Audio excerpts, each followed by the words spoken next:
Breaking news, Panasonic cancels a line of cameras. Nikon is doubling down and fighting back hard. Instagram makes a serious change that will require you to adapt your photography, and Sony introduces cryptography to the A7 IV. All of that and more. But first, I want to thank our sponsor, Squarespace. Squarespace makes websites for anything you can imagine. An online store, a presence for a project that you're working on, your photography or video portfolio. If you can imagine it, you can make it possible at squarespace.com/Tony. Set it up completely free. See how easy everything is. And when you love it, use the coupon code Tony and they'll give you 10% off. Thank you, Squarespace. Our top story, Sony's adding cryptography to the A7 IV. Sony's making a firmware update that will introduce asymmetric cryptography for the purpose of digitally signing raw files that you capture. So you'll be able to take a raw file and then later prove that that raw file has not been modified in any way. Believe it or not, this technology has existed before. I think maybe a decade ago in a Nikon camera. That Nikon was designed for forensic photographers to be able to improve the validity of the chain of evidence by showing that the image had not been modified in any way. Sony is targeting this particular change to business customers, and indeed it will only be available to business customers, so you and I will probably never even get a chance to try it. I'm excited that Sony is dipping its toe into cryptography, but I wish they would expand it a little bit. I would love to see actual file encryption on the files stored in our memory card so that if somebody stole my camera, they wouldn't get access to potentially personal or confidential images. But baby steps, right? Our next story, Instagram is changing the optimal aspect ratio for our images.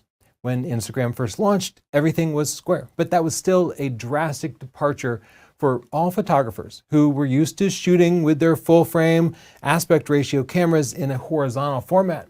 In fact, I first tried to move my portfolio into Instagram and I found most of my images didn't work because I'd either been shooting horizontally or vertically but never square.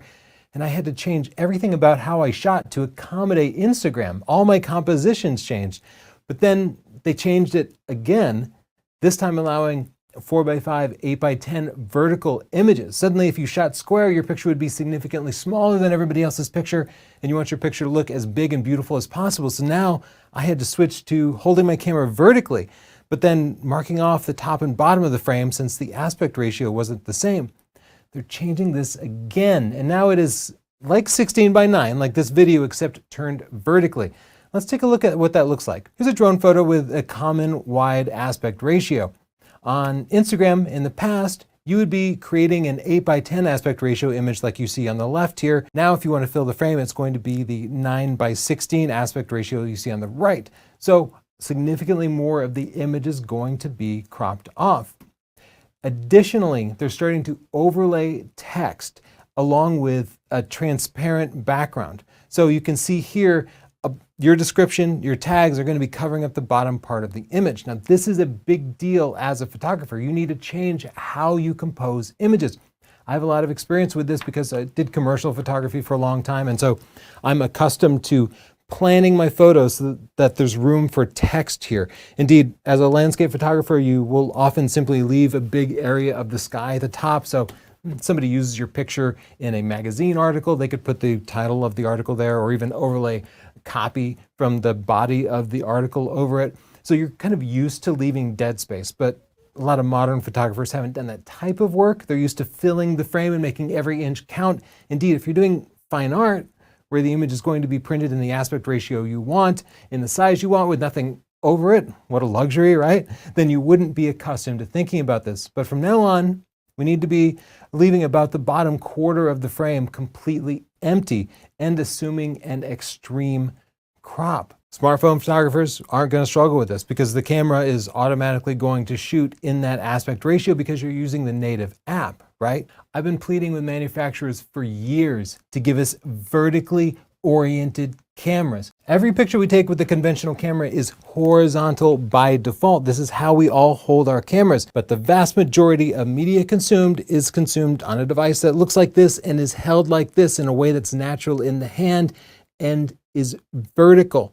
These are incompatible things that either require a lot of cropping or they require you to turn your hand like this.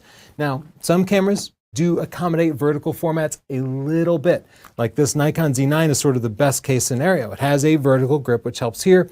And when I'm shooting, the user interface will even rotate vertically, but it still leaves a lot to be desired. Like shooting vertically here is still uncomfortable because the lens is no longer aligned with my eye. Now it's off to the side here, so everything is pushed out a little bit.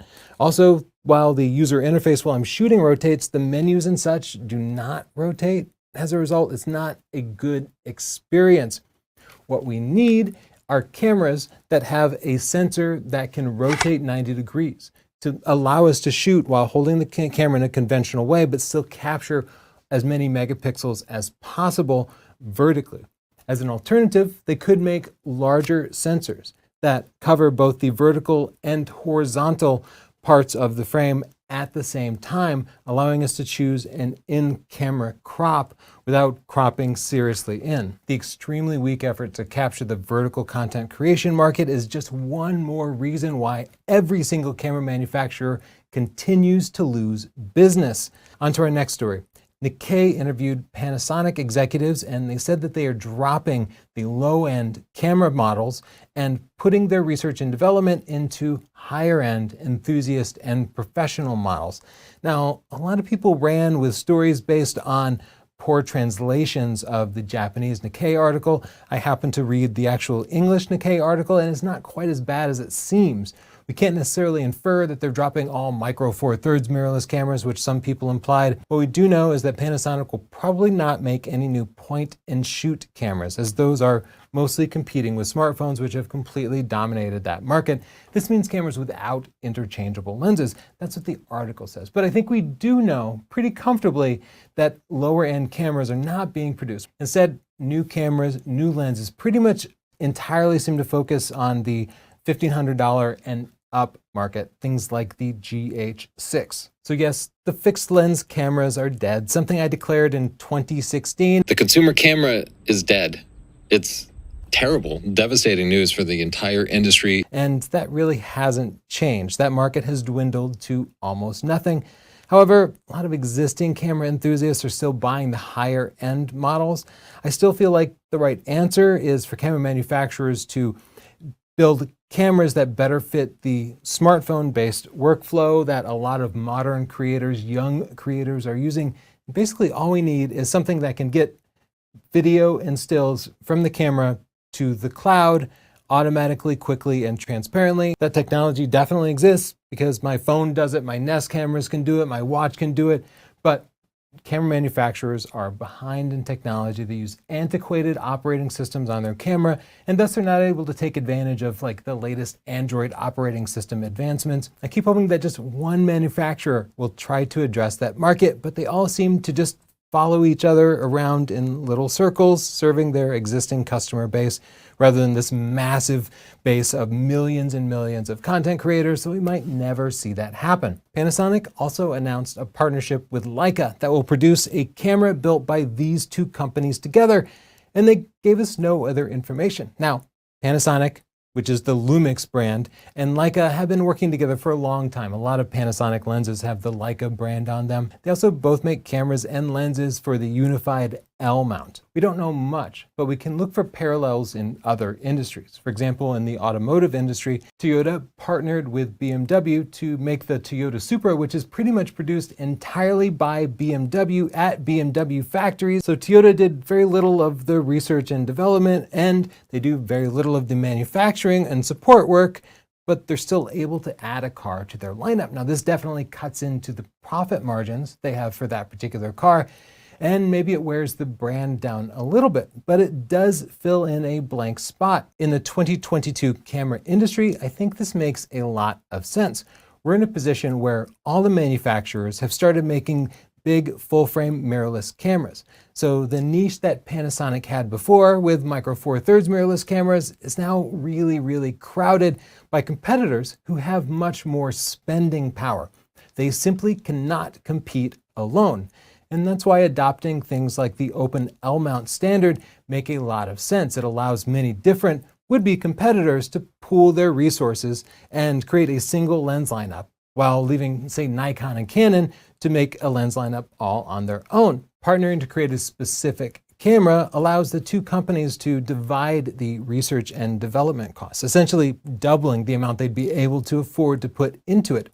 It also allows them to have a single manufacturing source for two different cameras that can be branded separately, targeted to different markets, and sold through different distribution centers. It means they don't have to make two different assembly lines. They get to make a single assembly line. As you're seeing, this is reducing costs, and that means that we'll be able to be more profitable at lower volumes. It also allows two smaller competitors, like Leica and Panasonic, to take on the bigger competitors like Canon and Sony. These sorts of partnerships and similar mergers are really common in industries where the market size suddenly shrinks and everybody is left with a smaller piece of the pie, or where you have a bunch of new competitors entering a particular niche and suddenly that pie is cut into more pieces. The camera industry in 2022 is experiencing both of those things. As a result, smaller players are either going to have to partner, merge, or die off. One company that's not dying off anytime soon is Nikon. They released their end-of-year financial report, and it has some good news. First, they were profitable. Though that profitability is available because they took a massive write-down a couple of years ago, they'd still be underwater if they hadn't done that. Still, that accounting move is allowing them to show an operating profit this year and last year. What I think is more significant is this statement that I found buried on page 15 of their financial report. Expect to increase expenses such as development to improve product competitiveness. This is music to my ears because you see, for the last 5 years or so, Nikon has been cutting their camera business hard, reducing costs, laying people off. I never thought Nikon was going to die off, but I did think that would prevent them from being able to compete. And indeed, in the case of the Nikon Z9, we find it to be significantly behind the competitors from Sony and Canon, as it would be because they are investing so much less. However, there's a lot of potential in it. Seeing that they're willing to increase their investment is extremely good news, and it could be just what Nikon needs to catch up to the competition if they spend it wisely. Now, tying back to the earlier Instagram discussion, where I'd like to see that money go is in investing in an Android OS layer on top of their existing hardware. I want to see Android installed in a very minimalist way, not so that we can play Candy Crush on our cameras. That's not the goal at all. The goal is to give their developers access to Android APIs, application programming interfaces that would allow them to connect to the internet, cross cellular networks, upload files to Google Drive, encrypt things, implement security features, all with just a few lines of code. Their existing operating system is extremely basic, as evidenced by how clumsy their user interfaces are. This could all be solved by taking some time to implement a layer of Android OS on top of this. Now, there's a good reason none of the major camera manufacturers have done this yet. They're pretty much all based out of Japan, and Japan as a culture does not embrace software development. They don't value it like they do hardware. So we can appreciate the hardware craftsmanship of these cameras while also seeing that the software is well behind that which we see on our smartphones. Please, Nikon, take this new budget and, if necessary, invest it outside of Japan into places that have Android OS development experience. Start by just recreating your existing operating system interface through Android. And then we can expand by easily adding features such as automatic cloud uploads, a version of SnapBridge that actually works quickly and reliably, security and anti-theft technologies, and of course, computational photography that allows these little smartphone sensors to produce such amazing and competitive results. Nikon, that is how you beat Sony and Canon, not by brute force manufacturing more big, expensive lenses and cameras, but through the subtlety and scalability of software. In the comments down below, tell me what you think of all of those stories. And don't forget to check out our sponsor, squarespace.com/Tony, for the next website you need. Set up a separate website for every personal project. For your portrait portfolio and your landscape portfolio and your video portfolio, those all deserve separate spaces because you're going to be targeting them specifically to different types of customers. I myself, I think I have 4 or 5 Squarespace websites that I just pay for out of pocket because they are the best way to host a website, and it's not that much. You can get a separate domain for each one, so you get personalized email addresses instead of gmail.com, which is frankly unprofessional. Get started today at squarespace.com/Tony. Try it out for free, and when you love it, the coupon code TONY will get you 10% off. And don't forget to see our upcoming reviews of the Canon R10, the Nikon Z30, and the Sigma 20mm f1.4 lens. Bye.